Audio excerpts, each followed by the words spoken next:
Olá, jovens. Nesse vídeo a gente começa a falar sobre conjuntos, né? A gente já falou um pouco sobre demonstrações, técnicas de demonstração, um pouco de lógica, e agora a gente parte para falar da estrutura matemática mais fundamental de todas, são conjuntos, e algumas propriedades de conjuntos e como conjuntos podem se relacionar até com coisas que a gente já viu e como que a gente também aplica técnicas de demonstração para demonstrar coisas, a princípio aqui agora simples e básicas sobre conjuntos. Tá? Então, no tema desse vídeo, a gente vai falar sobre união, interseção e também sobre subconjuntos. Vai ser um vídeo relativamente simples e curto. Eu vou deixar alguns problemas mais interessantes para o próximo vídeo. Então, um conjunto é um ente matemático usado para capturar a ideia de uma coleção de objetos. Essa é quase que uma definição, eu estou quase que roubando aqui um pouco, talvez eu até esteja. Eu estou dizendo que um conjunto é uma coleção. E se você perguntar para mim o que é uma coleção, eu vou dizer que é um conjunto. Não tem muito como você... Em algum momento você tem que, né, partir de uma semântica meio que auto-evidente aí. Né? É óbvio que eu posso introduzir a noção de conjuntos apenas definindo os símbolos e como que eles são operados, né? Mas é muito bom você ter também a ideia, né, intuitiva de que um conjunto de fato é uma caixinha ali abstrata onde dentro dela você vai colocar alguns objetos. Né? Tipicamente são chamados de elementos, e o fato de um elemento pertencer a um conjunto é sempre em matemática denotado com essa simbologia. O elemento X ou qualquer outra letra, o símbolo de pertence é esse Ezinho, isso aqui obviamente vocês conhecem, vocês já viram isso antes, e aí a letra que representa o conjunto. O que é muito importante aqui é se lembrar que em qualquer circunstância em matemática, salvo explicitamente descrito em contrário, a ordem dos elementos dentro de um conjunto não importa, não existe. O que é que eu quero dizer com isso? O conjunto 1, que contém os números 1, 2, 3, é exatamente igual ao conjunto que contém os números 3, 2 e 1. Existem estruturas que capturam ordem, não é a estrutura de conjuntos, ou pelo menos não simplesmente posto dessa forma. E também é importante que cada elemento só pode pertencer a uma única vez. Então a gente, a princípio, não permite a situação em que um conjunto possui, por exemplo, o número 1 duas vezes. Né? O elemento ele é uma entidade única e ele só pode pertencer ou não pertencer. Não pode pertencer duas vezes. Às vezes é útil em matemática ter uma estrutura que captura pertencimento com multiplicidade, mas aí a gente utiliza mais, a gente não escreve coisas desse tipo, a gente utiliza outras maneiras um pouco mais sofisticadas de escrever o conjunto. Por exemplo, você poderia escrever, se você quisesse capturar que o número 1 pertence duas vezes, você poderia, na verdade, ter que o conjunto contém o 1 duas vezes e contém o 2 uma única vez, né? Onde o primeiro elemento... perdão, na verdade eu gostaria de identificar ainda mais o que é a contagem, então teria que ser algo do tipo contém o 1 duas vezes, né, e contém o 2 uma vez. Então aqui nessa codificação o elemento que não está dentro de um conjunto, ele é o elemento e o número que está aqui dentro é a codificação. É um pouco complexo, não precisa nem muito entrar nesse nível aqui agora de detalhe. É possível, o que eu quero dizer, é possível você utilizar a linguagem de conjuntos para contemplar ambas essas situações, mas não é o caso. Por hora, a gente quer assumir que a ordem dos elementos não importa e cada elemento só pertence uma única vez em cada conjunto, caso ele pertença. Então, aí embaixo, alguns exemplos de conjuntos, né? E nesse exemplo meio criativo que eu estava escrevendo aqui, eu já antecipei que muitas vezes eu vou permitir que coisas do tipo um conjunto que contenha algo seja ele próprio um elemento de um outro conjunto. Né? Então aqui eu tenho um conjunto com os números 1, menos 2, 3. Em geral eu vou estar utilizando números para representar elementos, mas muitas vezes vocês vão ver isso quadradinho, estrelinha, qualquer coisa para representar elementos, não é um problema. Mas aqui eu tenho já um elemento que na verdade é um conjunto que contém 1. Isso é um elemento. Né? Para que fique bem claro, isso daqui é um conjunto que contém dois elementos. Um deles é o conjunto que contém 1 e o outro é o número 2. para ficar ainda mais claro, o número 1 não é um elemento desse conjunto. Um outro tipo de conjunto, esse certamente o mais importante na matemática, que aparece com muita frequência, é o conjunto vazio. O conjunto, muitas vezes denotado dessa forma, também muitas vezes denotado dessa forma, que é o conjunto que não contém nenhum elemento. Né? E aí, naturalmente, a gente também tem os conjuntos que contêm um número infinito de elementos, e os mais famosos, os números inteiros, os números reais, por exemplo, maiores ou iguais a zero, etc. Tá? Já aqui eu gostaria de destacar que o conjunto vazio não é igual a isso que está aqui. Isso que eu circulei não é o conjunto vazio. Isso que eu circulei é o conjunto que contém um elemento, e este elemento é o conjunto vazio. Fica parecendo um preciosismo, até uma certa inutilidade, mas a importância teórica na matemática desse tipo de construção é muito grande, porque você pode simplesmente, utilizando a ideia de conjunto vazio e do conjunto vazio como elemento e do conjunto que contém o conjunto vazio como elemento, você pode construir de maneira formal os números ou qualquer conjunto utilizando apenas o conjunto vazio e composições dessa forma. Tá? Então, mas também não é algo que a gente precisa se preocupar no momento, é apenas algo que a gente precisa ter a atenção que isso é o conjunto vazio, conjunto com 0 elementos, esse é um conjunto que contém um elemento e esse elemento é o conjunto vazio, e esse é um conjunto que contém um elemento e esse elemento é esse conjunto anterior.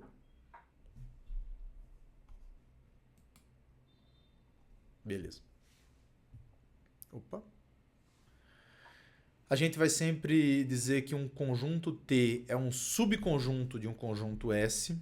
Né? A palavra subconjunto e o símbolo vai ser sempre esse Czinho com um igual embaixo, para permitir a possibilidade deles serem iguais. Se para todo elemento de T, esse elemento também pertence a S. Tá?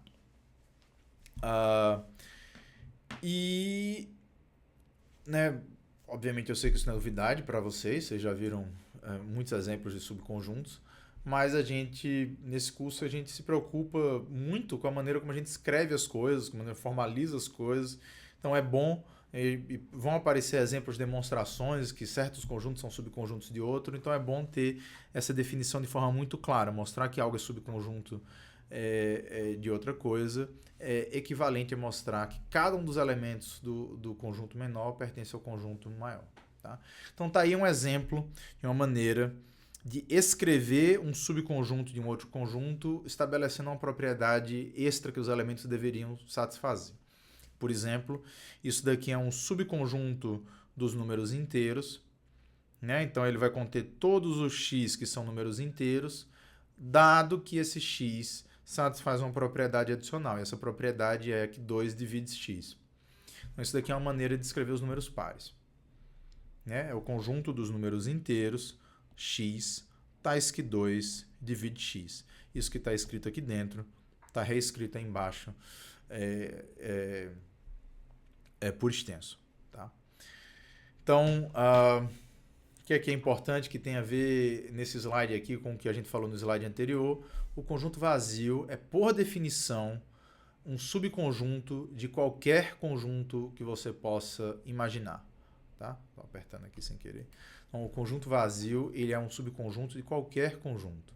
Ele satisfaz essa propriedade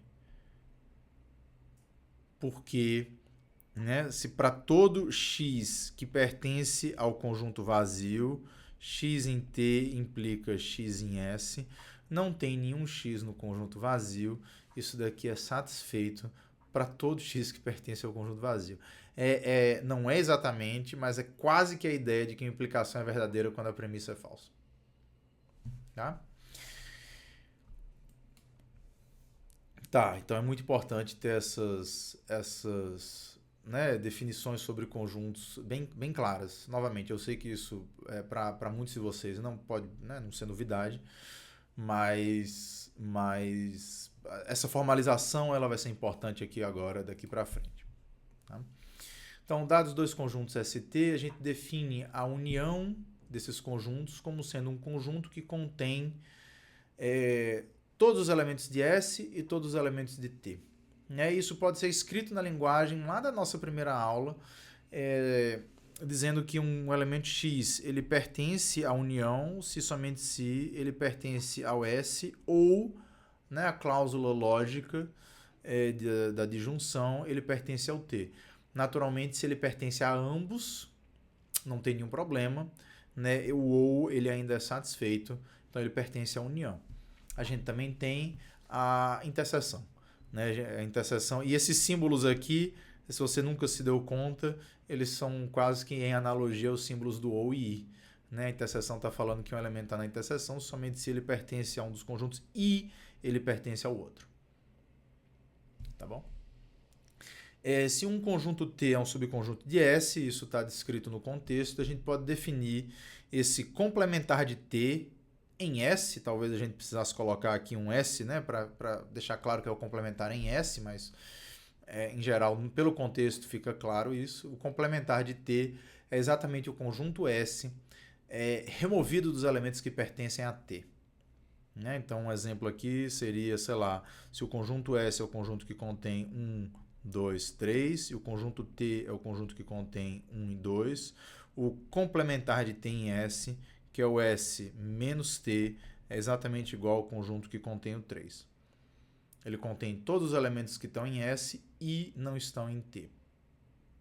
Tá?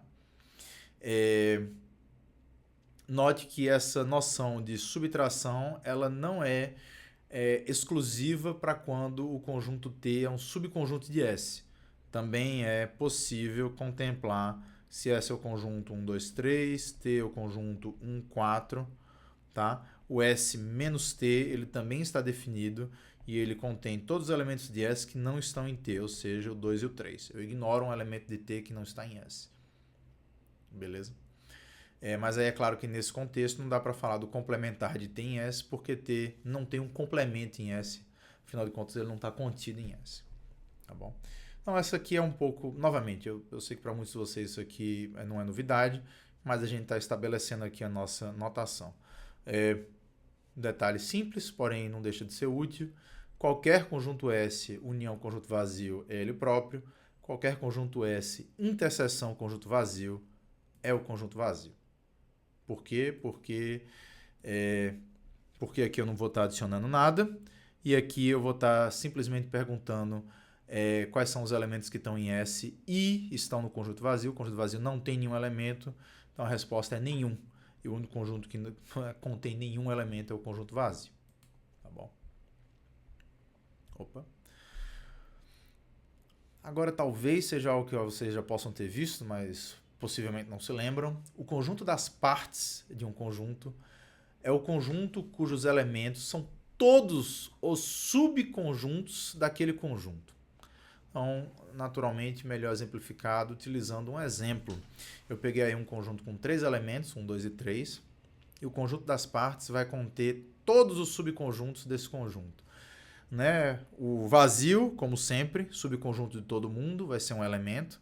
Eu também tenho o subconjunto que contém o 1, que contém o 2, que contém o 3, que contém o 1 e o 2, que contém o 1 e o 3, o 2 e o 3, e o próprio conjunto, que é um subconjunto de si mesmo, que é o que contém 1, 2 e 3.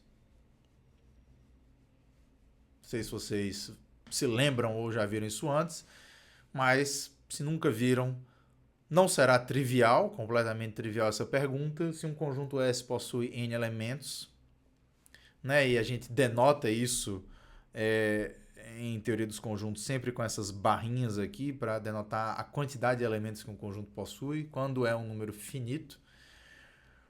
Se um conjunto S possui N elementos, qual que é o tamanho do conjunto das partes? Quantos elementos ele possui? Aqui eu tinha 3 elementos. E o conjunto das partes tem 1, 2, 3, 4, 5, 6, 7, 8. Qual que é a resposta? Bem, aqui já entra um princípio da combinatória que a gente vai explorar extensivamente mais para frente, Mas aqui você pode pensar que para cada um dos elementos do seu conjunto original, você tinha uma escolha: colocá-lo ou não colocá-lo dentro de um desses subconjuntos que está aqui. Por exemplo, na situação em que você decidiu não colocar o 1, colocar o 2 e colocar o 3, você teve esse subconjunto. Na situação em que você decidiu colocar os 3, você teve esse. Na situação que você decidiu não colocar nenhum, você tinha um conjunto vazio, etc. Então, se eu tenho 3 elementos e para cada um deles eu tenho uma escolha. Então, no 1 eu tenho uma escolha, no 2 eu tenho uma escolha, no 3 eu tenho uma escolha. Então, o total de escolhas possíveis, 1, 2, 3, 4, 5, 6, 7, 8, que é exatamente igual a 2 vezes 2 vezes 2. Ou seja, 2 ao cubo. Eu tinha 3 elementos, o conjunto das partes tem tamanho 2 ao cubo. Não é muito difícil você se convencer que se você tem n elementos, o conjunto das partes vai ter tamanho 2 elevado a n. Um argumento combinatório aqui é relativamente suficiente, né, como eu acabei de descrever, mas se você quiser ser bastante formal, você pode demonstrar esse fato por indução.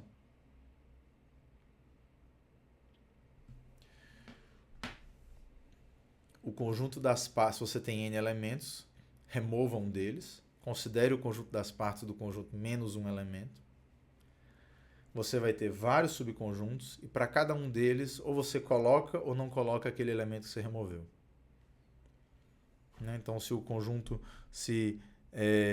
no conjunto, por exemplo, se A é um elemento em S e o conjunto S menos o A tem n menos 1 elementos, o conjunto das partes desse cara vai ter 2 elevado a n menos 1 elementos. E se para cada um deles eu tenho a opção de colocar ou não colocar o A, o conjunto das partes do S vai ter 2 vezes 2 elevado a n menos 1, que é 2 elevado a n.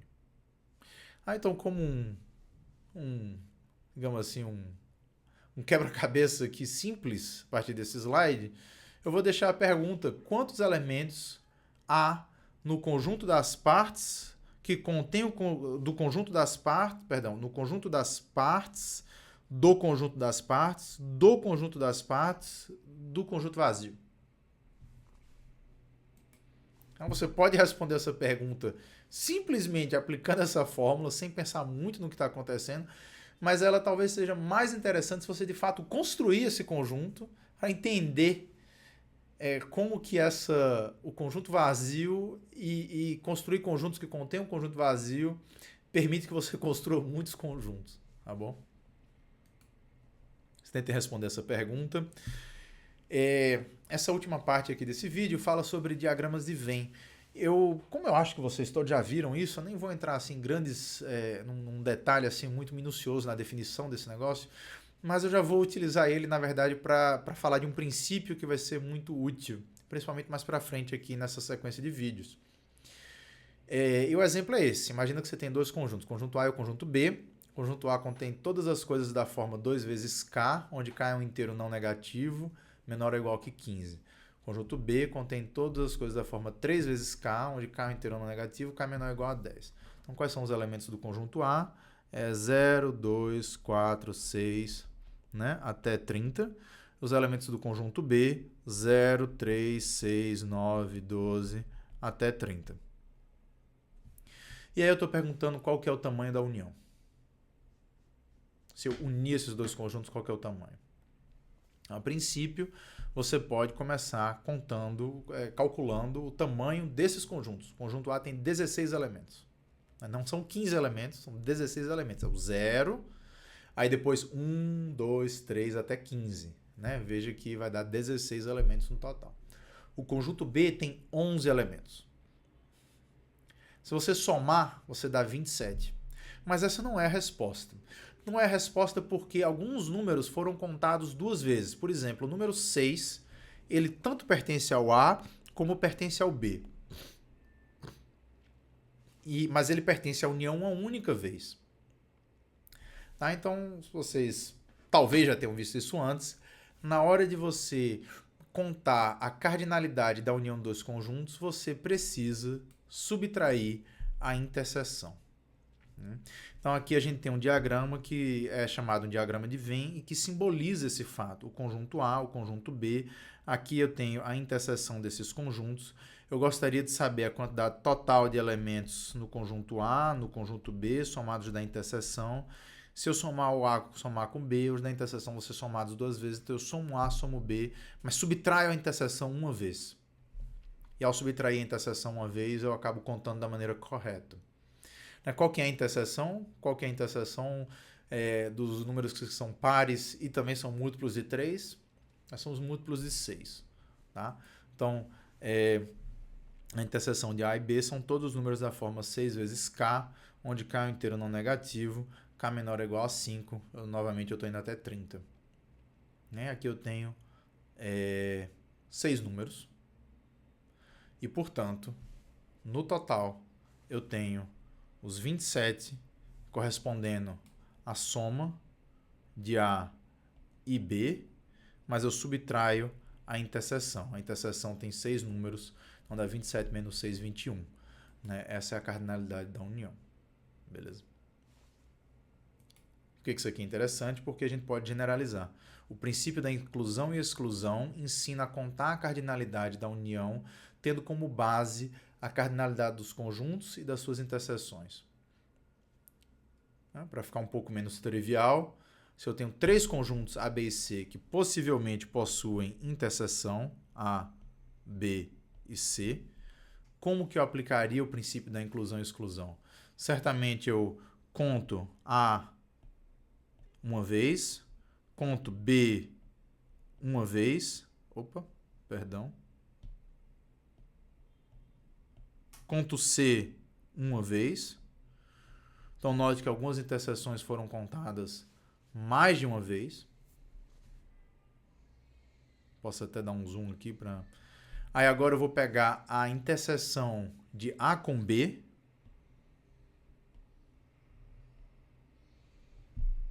E vou remover os elementos dessa interseção uma vez.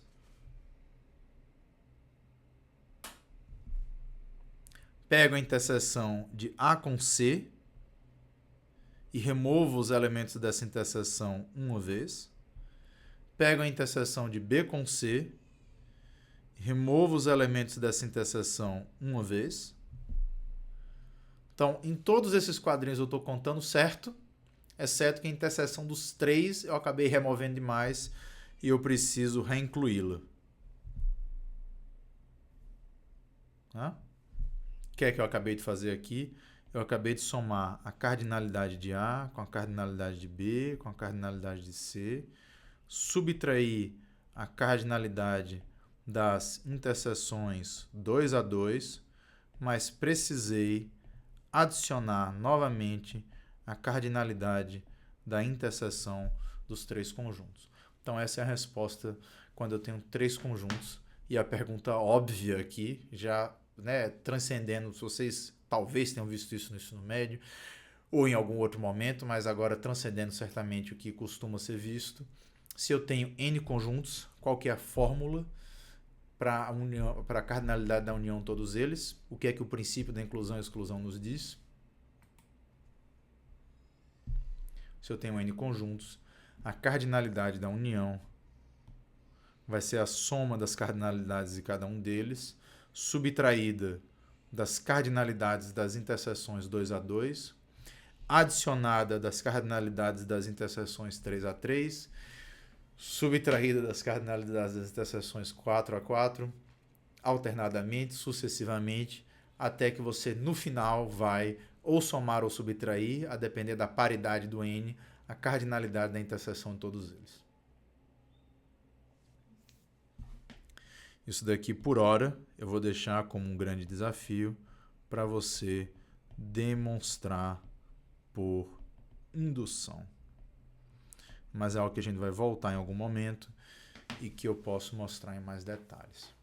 Tá bom? Mas isso aqui é muito útil, da maneira como está escrito aí, inclusive. Também é um exercício de compreensão da notação do somatório quando você tem mais de um índice. né? Esse símbolo daqui significa que eu estou somando todas as coisas dessa forma, onde I e J são todas as possíveis escolhas de números entre 1 e N, inclusive, exceto que eu estou assumindo que eles são sempre diferentes. Tá? Então aqui eu estou assumindo que I e J são diferentes. Talvez eu pudesse ter colocado um sinal de diferente aqui no meio para deixar isso claro, mas ele tem que tomar cuidado, porque aqui I, J e K também teria que escrever, né? I e J diferentes, J e K diferentes, I e K diferentes. Mas é uma maneira aceitável de escrever essa expressão. Aqui, de certa forma, está inequívoco, porque você sabe o que é que você gostaria de estar dizendo, tá bom? Então pensei um pouco como é que você demonstraria isso por indução. Esse é o nosso final do vídeo primeiro vídeo sobre conjuntos. No próximo vídeo eu vou, na verdade, pegar diferentes exercícios e problemas e vou usar esses problemas e exercícios para falar sobre mais alguns itens da teoria. Até já!